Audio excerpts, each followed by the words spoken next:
Hi, my name is Jacob, and this is our group, the Go-Getters. Our group members are Sarah, Amber, Cece, and Dash. Our assigned topic is the overpopulation of cats and dogs. Our group volunteered at Valley Animal Center. Here we worked with dogs that have been rescued and abandoned. Some of the things that we did with working with the dogs was we cleaned out kennels and crates, washed dishes, wiped down the lobby, and we folded laundry. Halfway through, some of us moved over to the section with the cats, and they were overbooked, so we got to socialize with the cats. And according to the ASPCA, approximately 6.5 million animals enter an animal shelter nationwide every year. Next, introduce Dash, who will be speaking on our goals and obstacles. Thank you, Jacob. Our goal is to decrease overpopulation of animals by providing education on spaying and neutering, breeding, and financial responsibility of having a pet. The first obstacle we've run into has been the expenses. Not all shelters have the same rate for spay and neutering fees. Abbey Pet Hospital charges $172 for neutering fees at the least. Elizabeth Newsom Stewart, a vet student at Cornell University, told Consumer Reports that emergency treatment, which includes 3 days of intensive care, medication, tests, and IV fluids, can cost about $1,700 at the least. And cancer treatments can be around $5,000 at the least. Pet insurance doesn't really help because it's a little costly with the increase of different pet breeds, age, and how vet care keeps going up.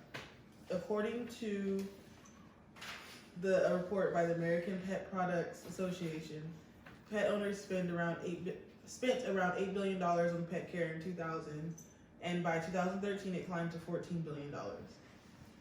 The second obstacle is lack of education.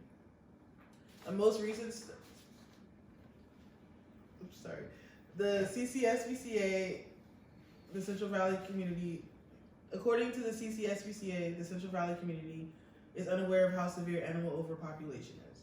The third obstacle is the lack of breeding laws and enforcement in California and many other states. They lack breeding laws that prohibit breeding for personal gain. A most recent study by the Humane Society stated that 10,000 puppy mills are currently active in the United States. 194,000 plus dogs are kept solely for the purpose of breeding, and 2 million puppies are sold each year after originating from a puppy mill. And here's Sarah to speak about ideals. Some of the ideal solutions we have in mind are implementing an assistance program that allows an adopter to physically work in a thrift shop to pay for spay and neuter fees. This is based on the Butte County Humane Society located in Chico, California. They have a thrift shop called Paw Prints Thrift Boutique.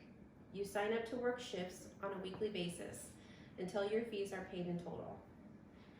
The second is to create an education on wheels, providing all essential information on vaccines and wellness exam for pets.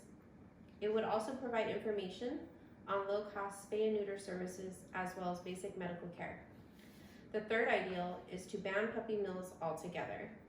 Puppy mill dogs are often sick and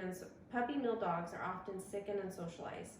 They are sold online on classified ads and flea markets. Most puppies sold in pet stores and online are from puppy mills. And here is Cece with appropriate solutions. Some shelters around the valley do not include animal spay and neutering in their adoption fees. The first most appropriate solution is that every animal shelter includes sterilization, first set of shots, microchipping in their adoption fees.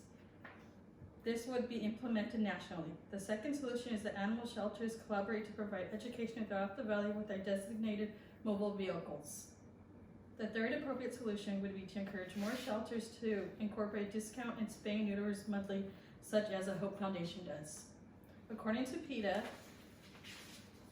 one unspayed female cat and her offspring can lead to 370,000 kittens a year. Amber will speak on implementation. Thank you, Cece. Okay, Cece stated that not all facilities require spay and neutering when adopting an animal. In order to universalize this requirement, we would like to meet with agencies such as the Animal Compassion Team, and the Fresno Humane Animal Services. In the collaboration with these agencies, we can fundraise to provide mobile education systems. This mobile education system will provide valuable information on the cost of spay and neutering, vaccines, microchipping, adoption fees, and vet costs. This Education on Wheels program will greatly benefit our community. We would also like to meet with the City of Fresno to prevent illegal breeding. In order to prevent illegal breeding, a petition would be put into effect to make a law banning breeding. This law would decrease the overpopulation of animals and in turn decrease the amount of homeless and shelter animals. Jacob will now describe our conclusion. Our goal is to decrease animal population by educating our society on the costly expense and proper care animals should be given. In 2018, 881 dogs were rescued and adopted, and there were 752 cats that were rescued and adopted as well by the Animal Valley Center. Adopt, don't shop. Spay and neuter.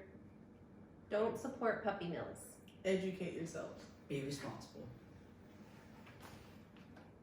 The Go-getters.